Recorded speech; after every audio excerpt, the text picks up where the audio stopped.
Good afternoon. This is Lana Hunt, IPMG's Director of Training and Outreach, and welcome to our final Professional Development Workshop of 2016, which will be on positive behavior support and mental wellness, a unified framework, featuring our guest speaker, Dr. Dan Baker. But before introducing Dan Baker, I would just like to go over a few reminders regarding today's workshop.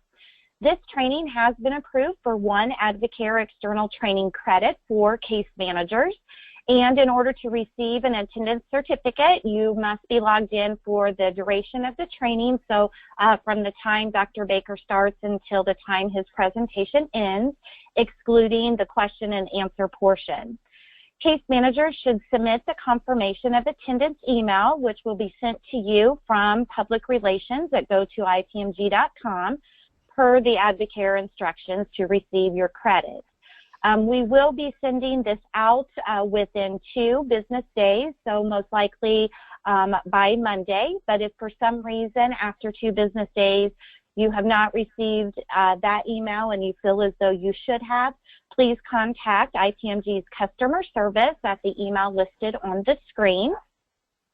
Also, within 2 business days of the training, a link to the recording, the materials presented, and the question and answer will be sent to all who have registered and attended via email, and it will also be available on IPMG's website, which is go2ipmg.com, and our social media sites.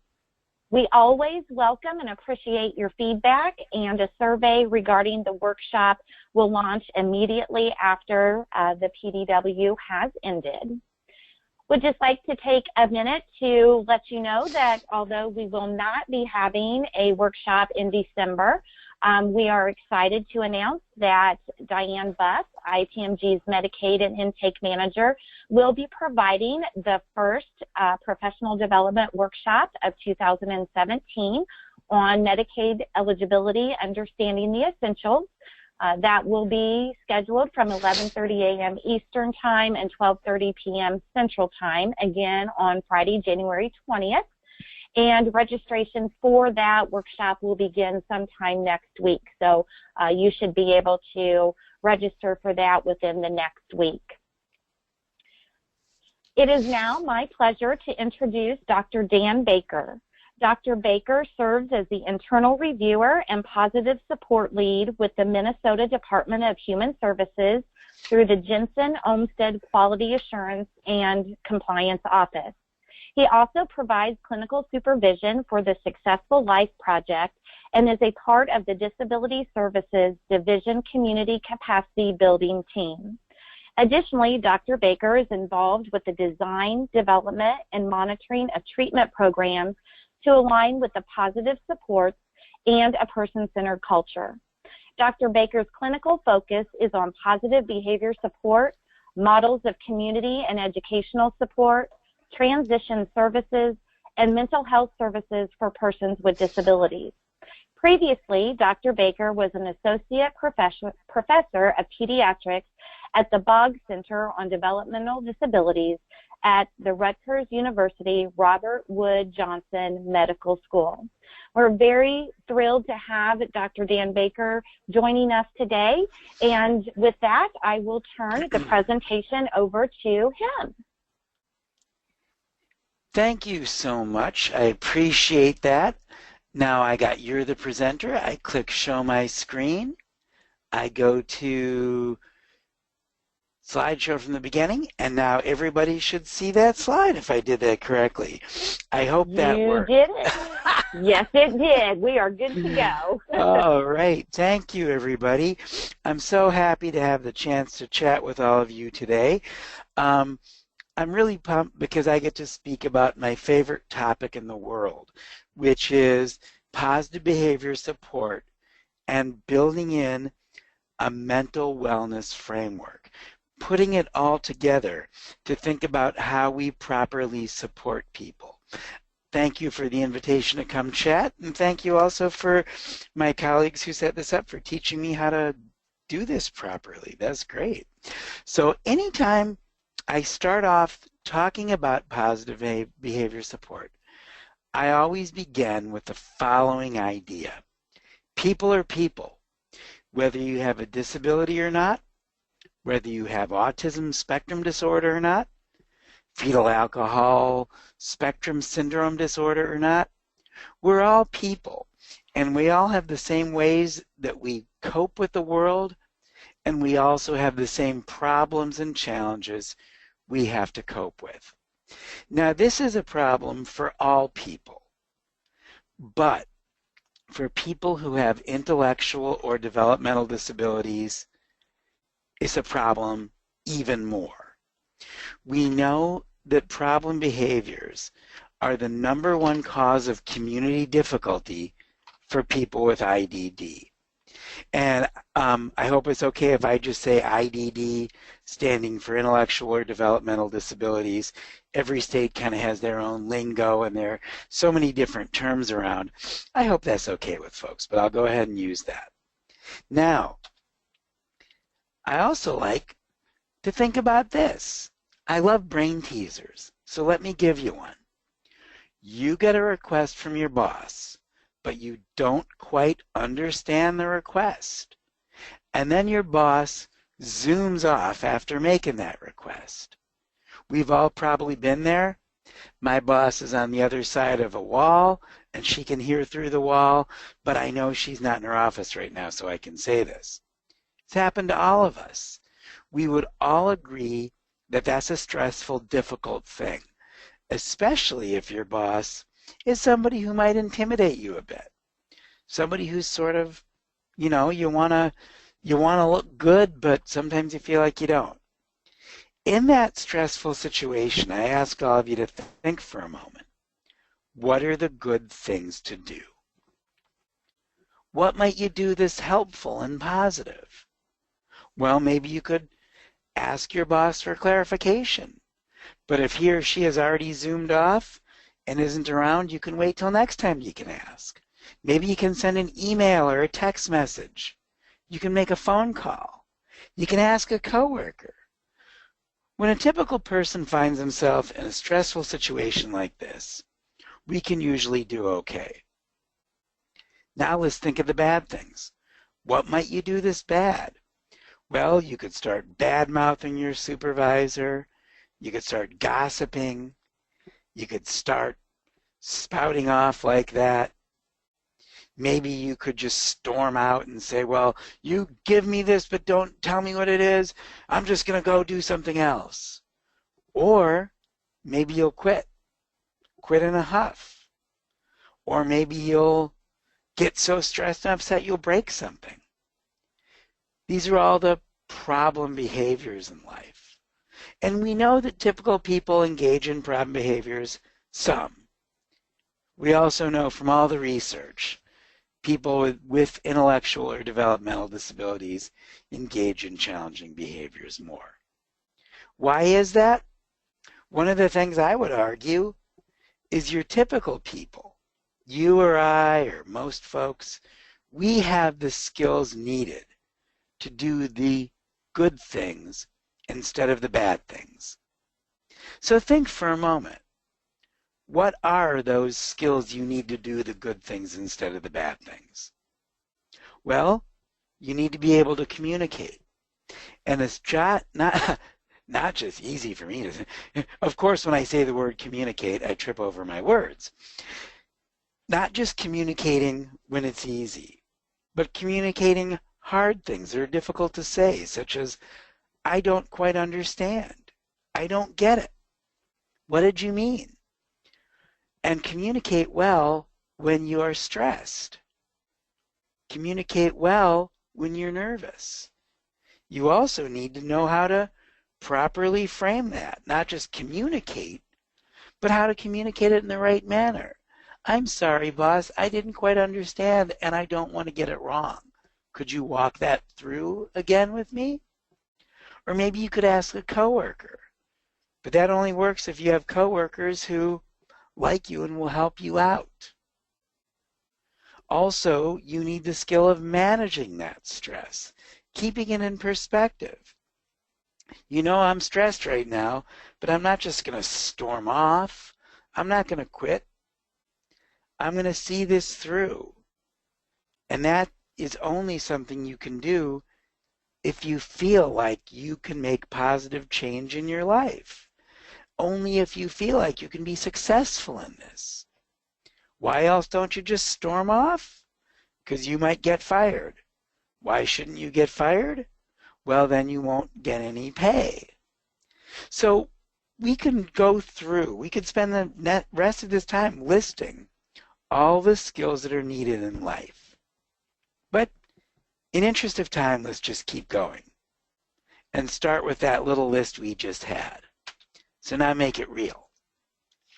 Think of a person with IDD for whom you provide supports or consultation. Go back through that list of things we just talked about. Does the person have those skills and life experiences? The answer is overwhelmingly no, not as much. If there is one of those things that somebody has, then by all means, use that as the center of the strength-based support that you offer. Work off of what people are good at already. But for some of those skills that somebody doesn't have, we need to always be focusing on teaching and supporting those skills. So I always challenge people I work with, is teaching skills the centerpiece of the support plans you write? I often am in situations where care providers may think negatively of a person with disabilities and challenging behaviors who they support. They may be frustrated and want to use some consequences and expect that somebody should do better. And of course we always want to expect that people can do better. We want to expect that there's limitless possibility to what any person can do. But we want to focus on teaching those discrete skills. And if somebody doesn't have the skills to manage their life well, then we can pretty much start with an assumption. You know what? This person's set up to have trouble. And what are we going to do? We're going to teach and empower and support so that somebody can manage their own life well without our assistance or meddling. I would challenge myself to go back. Every single behavior plan I've ever written, since the first one I wrote around 1988, I hope that every single one of those had a focus on teaching stress management, teaching social skills, and mentoring. So why do we see so many more problem behaviors? Because there are often skill deficits that leave people unable to manage their lives well. Now I want to go on to the second area that I think contributes to a lot of problem behaviors, and that is a lack of wellness. Dr. Joanne Cannon is one of the people who coined the phrase wellness.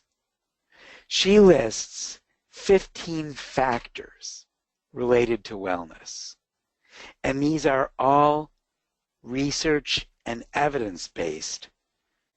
Some pioneering work she started under a MacArthur Foundation Genius Grant. She said that when people have these 15 wellness factors in their life, in large part, you don't need all of them. Maybe you need the ones that are most important to you. But when you have these wellness factors in your life, then your life is going to work for you. Now note that the title says 16 factors. That is on purpose. It's really 15.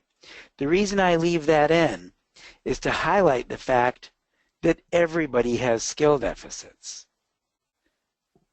Everybody has stuff they're not good at.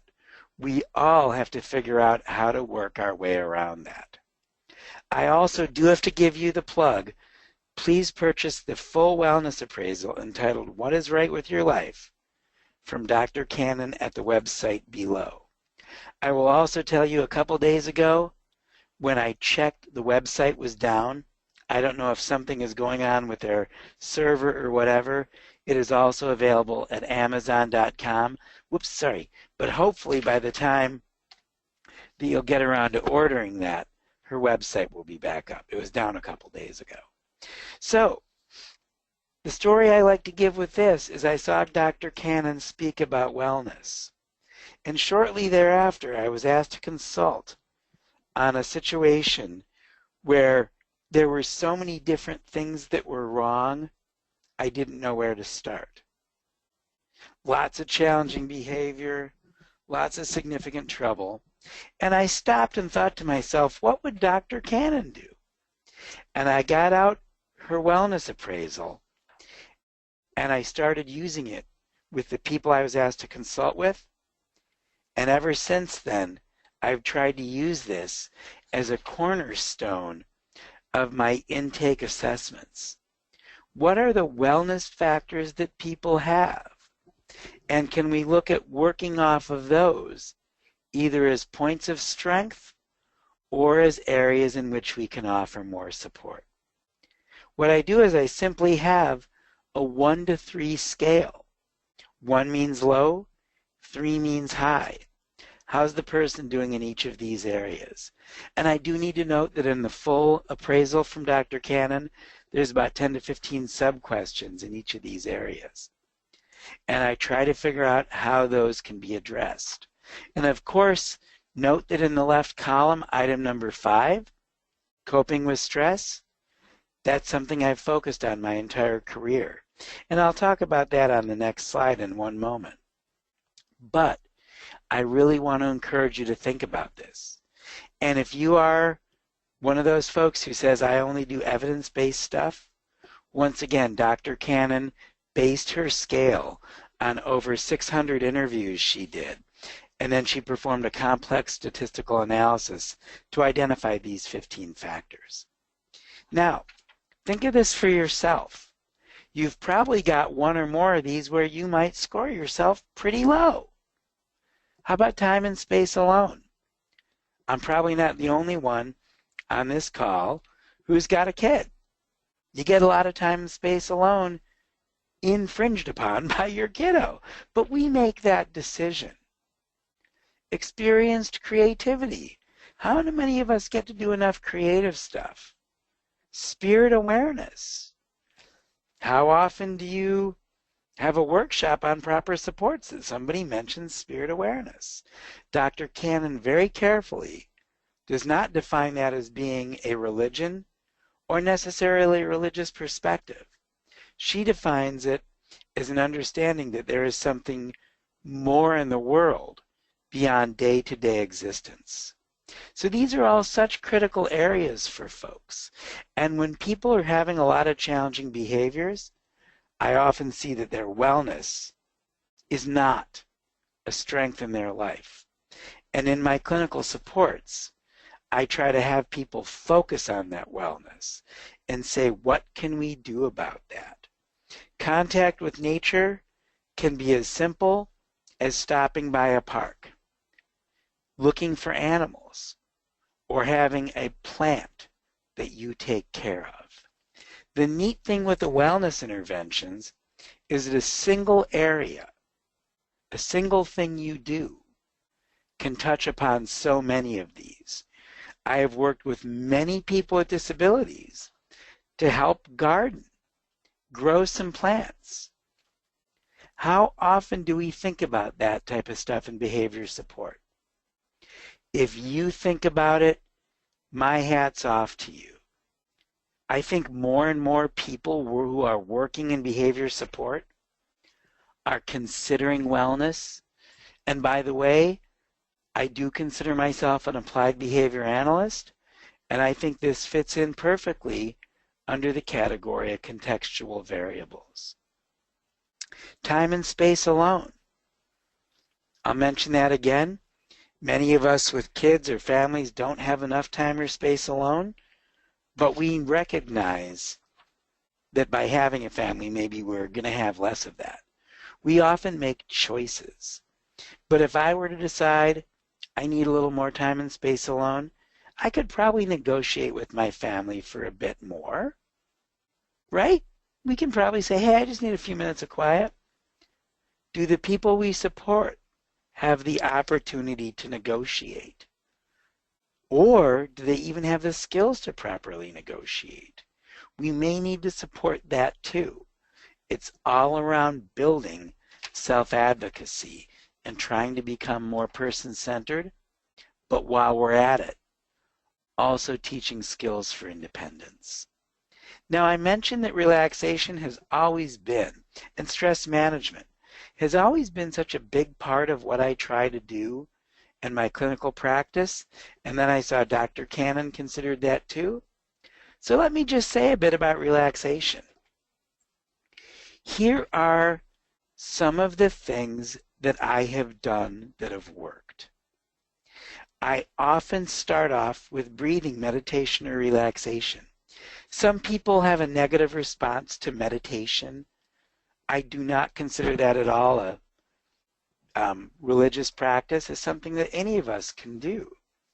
So with breathing meditation, I often teach people this simple, slow breathing relaxation. Breathing in and breathing out. And I also typically pair that with my hand coming in for breathing in and my hand going down for breathing out. I think that adding that visual cue seems to help a lot. Now, I mentioned that people are people, whether we have a disability or not. These are all the same type of things we can do for ourselves if we feel really stressed. And the neat thing I've seen is that for some types of behavior support plans, we often struggle with getting staff people and care providers to reliably implement. What I've found that the wellness orientation and the wellness interventions and the relaxation ones, I see a lot less trouble with having to remind care providers to implement. Why is that? Because we all like to relax a bit. So I've done breathing meditation. I've also done visual type meditation. I had one person I worked with who, when I started to introduce the breathing stuff, looked at me and said, "But I'm not mad." Somebody had mistakenly taught this individual that you only relax when you're mad. That's backwards. You relax as a means to help cope with stress more so that you don't get mad. I generally teach the relaxation as a preventative, not as a response. And you only start using that as a response when somebody gets agitated after they're already pretty good at doing the relaxation.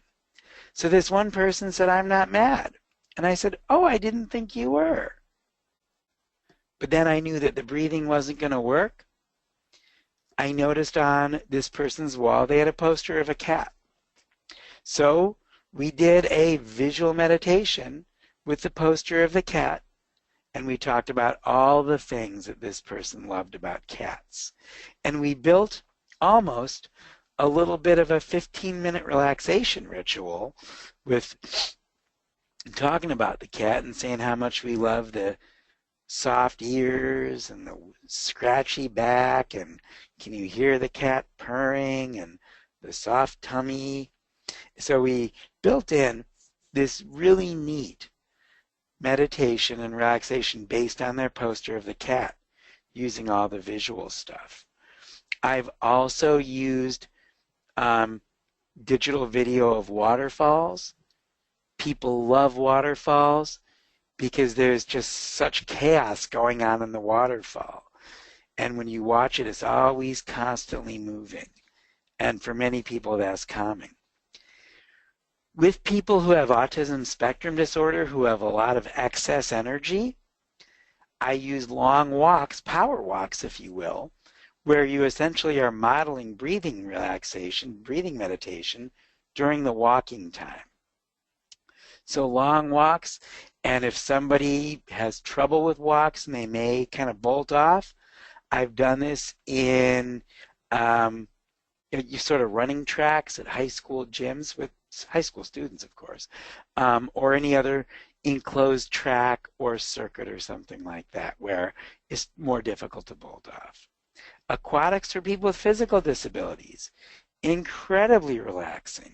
Easter Seals pool or your local pool is so neat. 10 years ago, if somebody used a wheelchair, you needed to go to the Easter Seals pool. Nowadays, almost all pools have the adapted equipment that will lower somebody in. Listening to music. One fella I worked with, he only relaxed when he heard music. And we put on oldies all day, every day, the music of your life. And then finally, journaling. These are many of the strategies I've used with people who do not write. That journaling can be done with pictures, icons, recitation, anything like that. So relaxation is a big need for all of us. For people with disabilities, especially people with challenging behaviors, that need for relaxation is heightened, and I really like to make that a cornerstone of what we can offer in people's lives. Now, one of the concerns with people who have IDD is we also know the likelihood of mental illness, a co-occurring mental illness, can be much higher. There are a number of factors that increase that risk. Those include biological factors, psychological factors, social factors, family genetic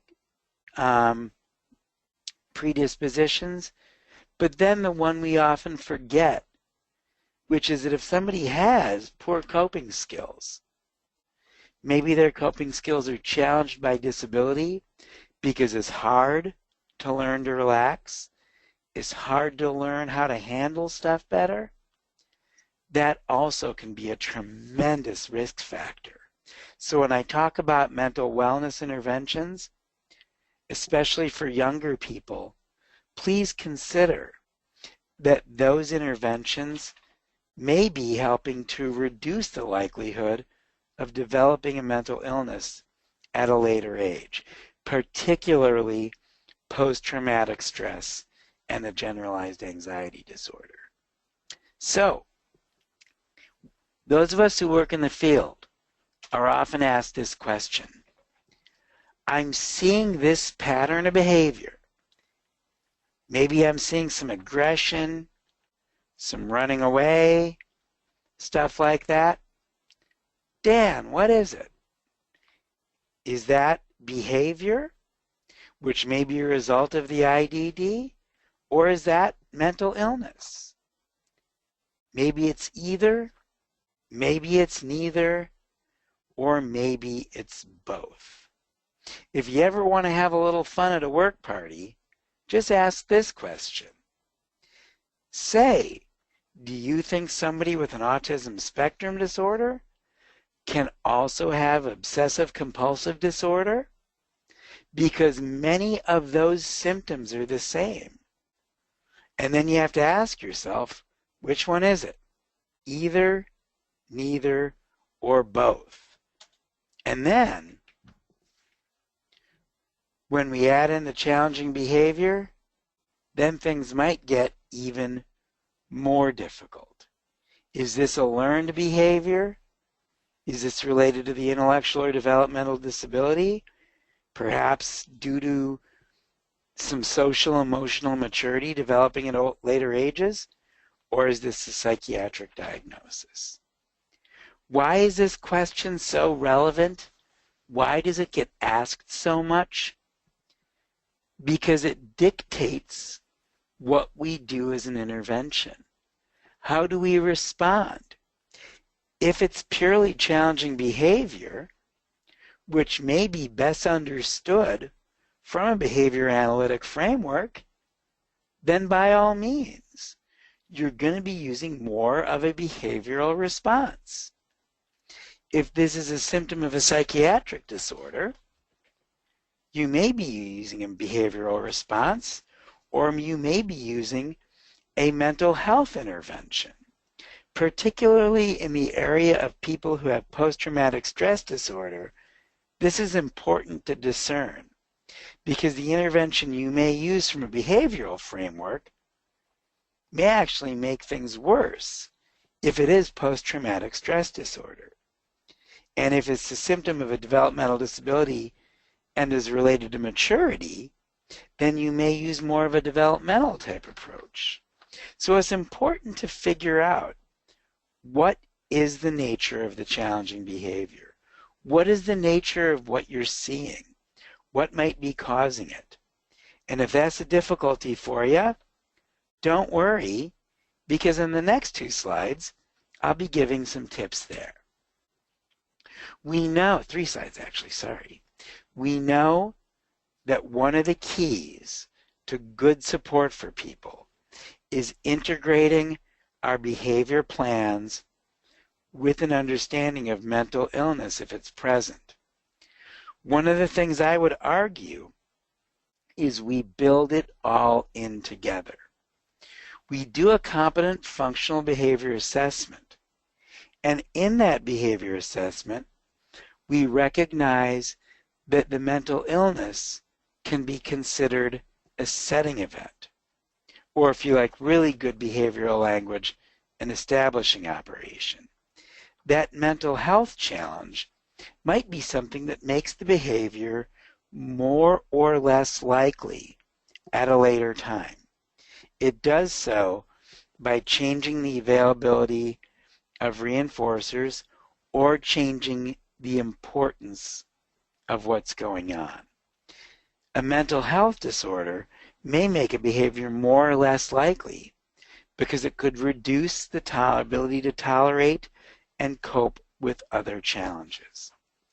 Show of hands of how many of you work with or support people with generalized anxiety disorder. Well, I'm just kidding because I can't see any of you, but I imagine many of you do. One of the ways that a generalized anxiety disorder fits in to a behavioral framework is that it makes escape-motivated behavior generally much more likely, particularly around events which may cause stress, which may cause other things to happen. So if you have a generalized anxiety disorder and there's a sudden change in your schedule, or something suddenly happens that you don't understand, that could be extraordinarily anxiety-provoking. And we could see some high-intensity escape-motivated behavior. Alternatively, if we're working with somebody who has post-traumatic stress disorder, certain post-traumatic stress triggers could trigger gigantic escape-motivated behavior. We may have somebody who experiences depression, and maybe that depression can come and go. And during a period where their depression is more intense, suddenly things that used to be rewarding for them, including reward plans we might have, suddenly aren't rewarding. And that is a key to understanding what's going on. So to me, it's so critical we weave together all of our understanding. And you can't see me now because the webcam isn't on, but right now I'm making my hands sort of weave together. Because we need to weave together the understanding of the behavior, the understanding of the person, the understanding of any potential mental health disorder, and also we need to weave together an understanding of what is truly important to that person. In the IDD field, we often don't do a good enough job of understanding or recognizing mental health disorders. The manual which describes mental health disorders is the DSM-5, the Diagnostic and Statistical Manual, A new version was released in May of 2013. And it did change a lot of how we define intellectual or developmental disability. For example, referring to all the former autism spectrum disorders now just as a single autism spectrum disorder. And in the IDD field, we created a companion manual referred to as the Diagnostic Manual of Intellectual Disability. The version you see here is related to the former Diagnostic and Statistical Manual as of yesterday, whatever day it is, the 17th of November 2016. As of yesterday, the Diagnostic Manual for ID version 2 just came out. It is now available for order, and that is tied to the DSM-5. That just came out. The companion manual for it, which puts stuff in more plain language, not yet available, but the DMID2 is now out. So that's big news for all of us in the field. I do need to say that that was put out by National Association of Dual Diagnosis, an organization dedicated to improving mental health supports for people with IDD. Check out the website, got a lot of great stuff on it. So good. Moving right along, I want to wrap up a bit by talking about positive psychology. One of the big exciting things that's happened in psychology in the last really 15, 20 years is a branch of psychology referred to as positive psychology, which focuses not just on negative emotion and mental dysfunction, but it also focuses on positive emotion and what is characteristic about people whose lives are good. I think the wellness conversation I had with all of you a few minutes ago is right in line with that. In the disability field, we learned you can't just focus on what's wrong.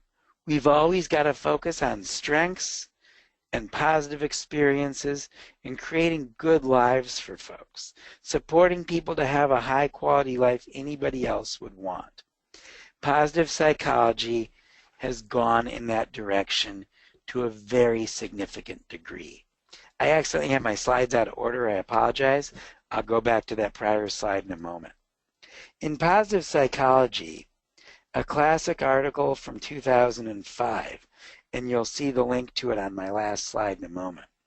Classic article in 05 did a fantastic summary of interventions that help people feel better.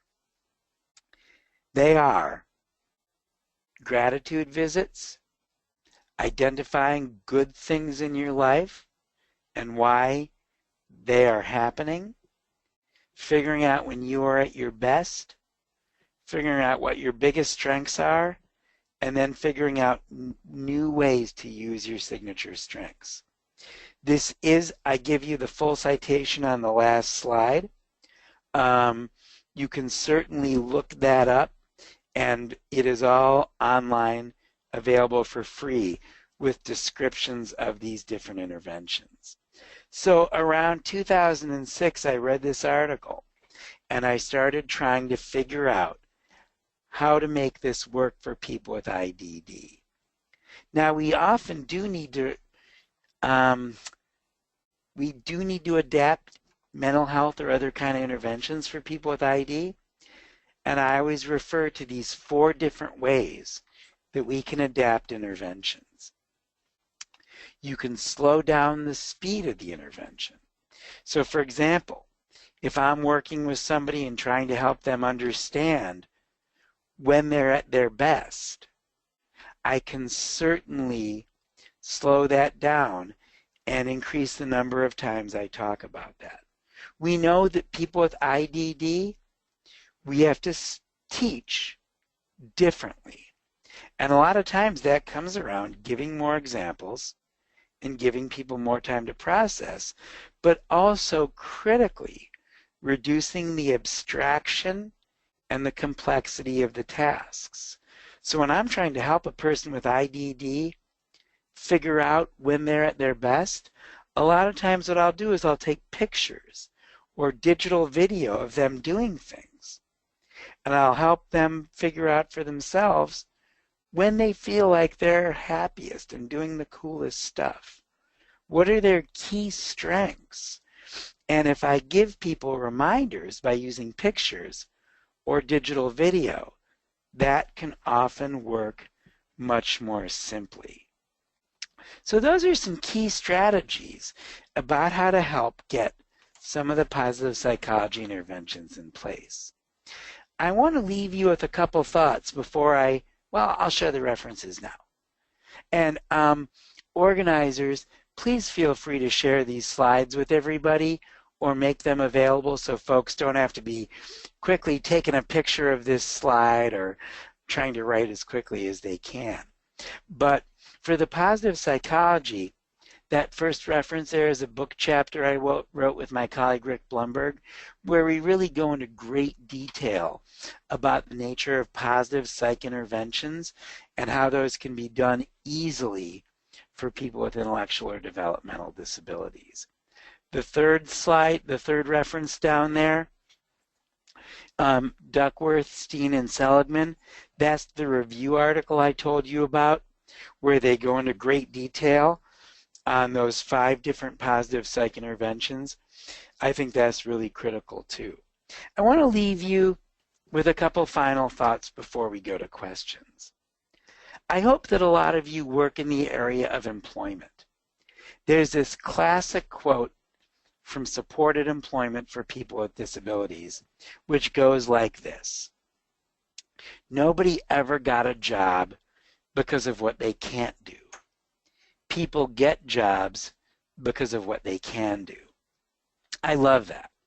I want to take that a little further. Nobody ever made a friend because of what they can't do. People make friends because of what they can do. Nobody ever got invited to something because of what they can't do. People get invited to things about what they can do. Most of the people with disabilities whom we know and whom we work with are painfully aware of what they're not good at. What we need to do is help people find out what they are good at and help people figure out how to make their lives what they want out of them. When we are teaching people how to manage stress, how to handle social situations, when we are teaching people how to talk to folks, how to find new hobbies, how to find things to do that make them feel good, people are going to feel like we're on their side.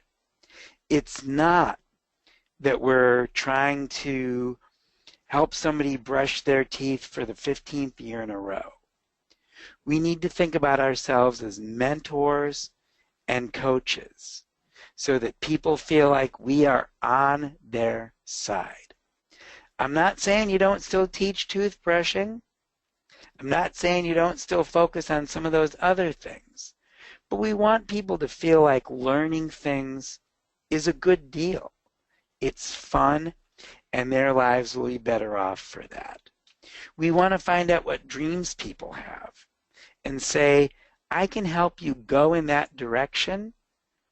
Just let me mentor you a little bit. Let me help out. Let me be on your side. That's based on getting a good, deep understanding of the human being. Figuring out what's going on in their lives that's working or that's not. Figuring out the nature of people's challenges and working with them to go around them. Thank you so much, IPMG folks, for the opportunity to talk about what I love most of all. I did try to leave some time for questions, so if there's anything you want me to go in a bit more detail on, please just let me know. And also please wish for me beautiful, great snow, because I love snow and I love winter. Thanks, and let's throw some questions at me.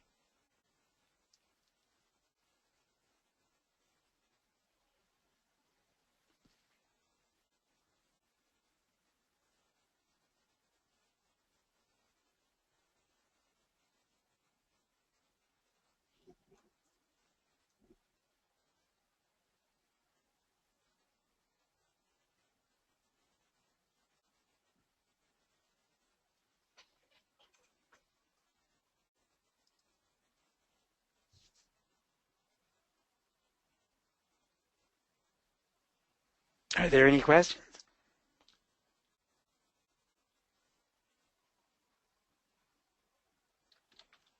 Hi, Dr. Baker. This is Laura. We've had a few people ask for the title of Dr. Cannon's book again. Oh, absolutely. Let me go back to that. Whoops, I think I have to go back to here. And that is available on Amazon also if her website is still down.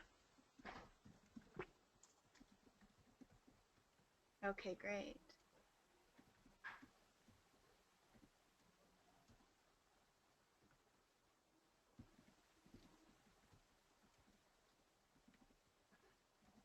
Okay. We have several people that are thanking you for the presentation and providing new ways to consider things. Someone has stated they'll be implementing those things at the meetings that they have and the time that they spend with individuals that they're working with. I do want to mention that this information that Dr. Baker provided today will be available, so we will be sharing with you this information. So if you were wanting more information on the references that he cited, we will be sending that out again within 2 business days, so be looking for that. Let's see if we have... Give everybody a few more seconds to type any questions that you may have in. Again, we do thank you very much, Dr. Baker, for taking your time this afternoon to share this information with us. It's very good and very applicable to what we all do every day in supporting individuals receiving Medicaid waiver services in Indiana. And definitely fits into the person-centered approach and supportive decision-making approach that we support. So thank you so much. Terrific. Well, I am not seeing, go ahead. I'm happy to hang on for a minute more if folks have questions. We have had a couple more questions come in. Absolutely. We have one person asking you to talk more about adapt interventions. Oh, sure thing. Let me go back to that slide. Good, I'm glad somebody had questions. So this is a terrific article by Bob Moraski in which, excuse me for a second, in which he talks about how to adapt different mental health interventions for people with different intellectual capacity. And some of the ways that I've looked at doing that are I use a lot of permanent product and a lot of graphic. So if I'm trying to work with somebody around how to think through a stressful situation they're in, what I'll do is I'll reduce the abstraction by using line drawings, or I will use puzzle pieces, etc., etc. So I'm reducing the crude memory recall burden. If I'm trying to help somebody figure out how to solve a problem, I don't want much of their cognitive load to be focused on remembering what the problem is. So I'll write it down, I'll use pictures, I'll use videos. A lot of times I use puzzle pieces. So what I'll do is I'll draw out a picture, or I'll use a picture of what we're trying to solve. And then what I'll do is I'll get, I hate to say this, it sounds bad, but I'll get a small kid's puzzle that only has like 5 or 6 pieces, and I'll glue the picture of what I'm working on down over the top of that. And I'll have somebody practice putting that together. I also do a lot of teaching people the anger thermometer, and So the red top of the thermometer is when you're furious. The middle part, when the heat's in the middle, is yellow, and when you're okay, that's green. I'll do that a lot, and I'll use a picture of a thermometer, and I'll animate that with line drawings or digital video or whatever to go along with the stages of anger. Also, to adapt it, a typical person, if you're trying to teach them a concept, you may only need to teach it once or twice and they'll get it. A person who has more difficulty learning, you may need to teach that 15, 20, or even 100 times. One of the ones I've had to work on a lot is a concept for people with autism spectrum disorder, that just because you're thinking something doesn't mean that the other person is too. And you may have to go over that many, many different times, and you may have to reduce the abstraction of that by acting it out. So I'll do a lot of acting out or role playing to help the concepts make more sense to folks. Thank you. That's a great question. Yes, thank you very much.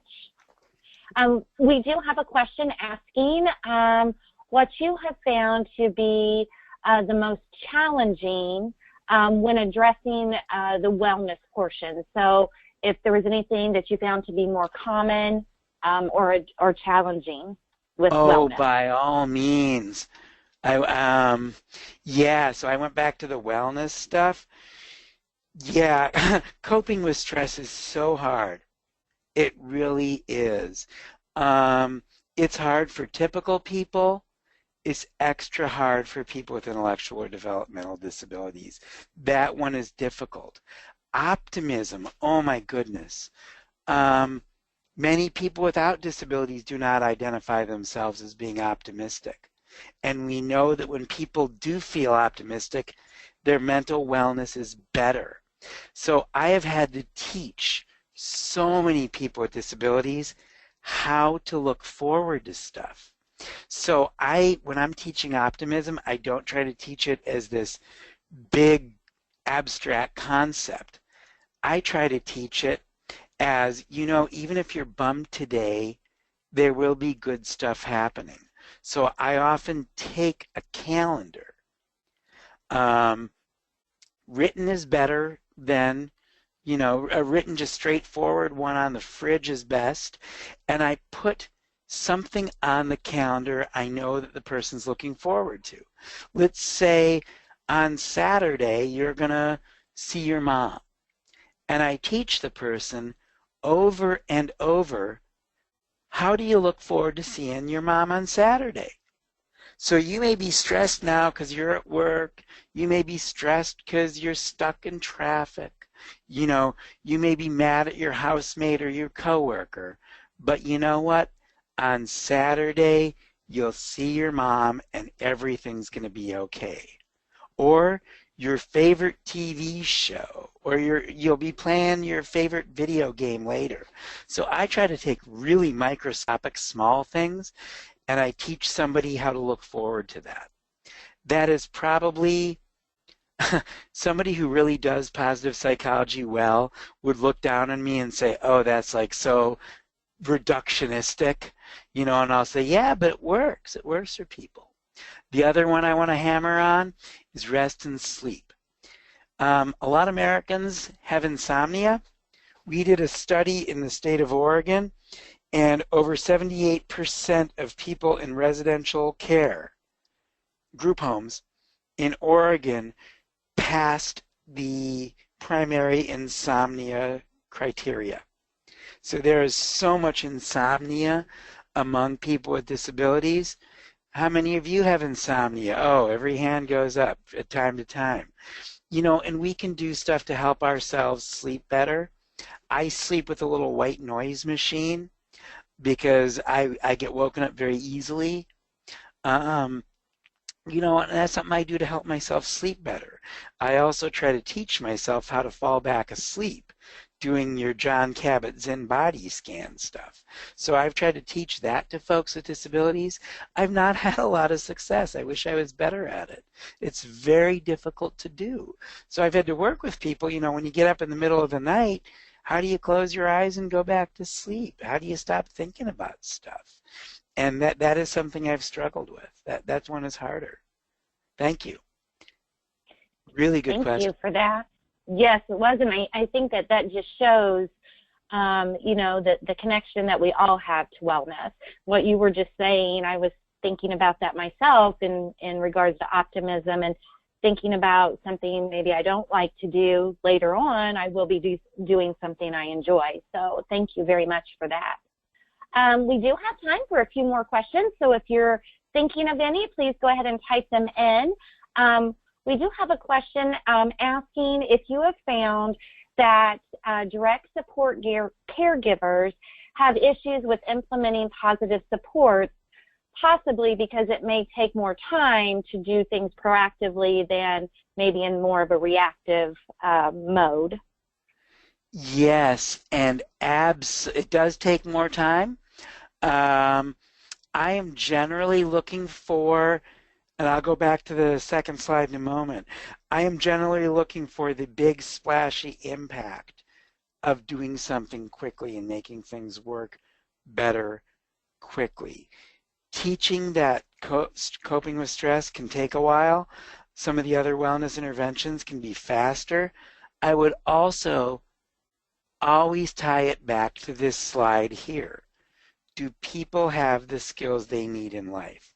We are looking to empower people so that so that their lives work better, so we don't need to do as many reactive interventions too. Depending on the reactive intervention you're thinking of, there's no reason why you can't do proactive and reactive also. In Minnesota, we do have some very strict limits on our positive supports rule on the type of reactive interventions that can be done. I've worked in Indiana, I've spoken in Indiana a couple times, and I cannot recall if you guys at this time have some of the same restrictions we do. But just because you're doing one thing doesn't mean you can't do another. Right. Thank you. We do have a few questions related to specific diagnosed issues. One asking if you have any recommendations for individuals that there may be some thought that they have post-traumatic stress disorder, but it has not yet been diagnosed or addressed. So do you have any recommendations or suggestions on steps to take in that situation? Oh, absolutely. I believe the most brilliant thinker right now on post-traumatic stress among people with intellectual or developmental disabilities is Karen Harvey. Karen Harvey has written a couple brilliant books, including one about post-traumatic stress disorder, What Works, a very short, very straightforward book that's published by AAIDD. Again, her name is Karen Harvey, and I'm looking on my shelves right now for the exact title of the book, and I'm not seeing it. But she has a beautiful, very well-written, very straightforward book. I'll summarize a couple things I learned from working with her. Number one is that you need to teach people how to feel safe. So you need to create a safe place where the person feels like they are not at risk. So much of positive post-traumatic stress disorder is a stress response, essentially, where the person feels unsafe, they feel like bad things are going to happen, and they're constantly reminded of that. So creating that safe space and also doing a huge amount of relaxation work. Those are the top two things that I have. And often it may require somebody, you know, receiving counseling from a qualified therapist who understands the nature of intellectual and developmental disability. I think a lot of dialectical behavior therapy works very, very well. and also some of the mindfulness-based strategies. Those work very well too. But I recommend Karen Harvey's done some brilliant stuff on there, and she also writes in a manner that people can understand. Thank you. I think we have time for one last question, and this is asking if you have any resources or that you would recommend for individuals with fetal alcohol syndrome. This person is stating that they're working with a family who is having difficulty with their child, and would appreciate any resources you might be able to reference. Oh, absolutely. Fetal alcohol, if I may say a bit on that. Fetal alcohol, a couple of the big challenges. Number one are that it is very, very difficult for the person to learn cause-effect relationships. The localized nature of the fetal alcohol damage, I think, is the prefrontal cortex, is such that learning cause and effect is just super difficult.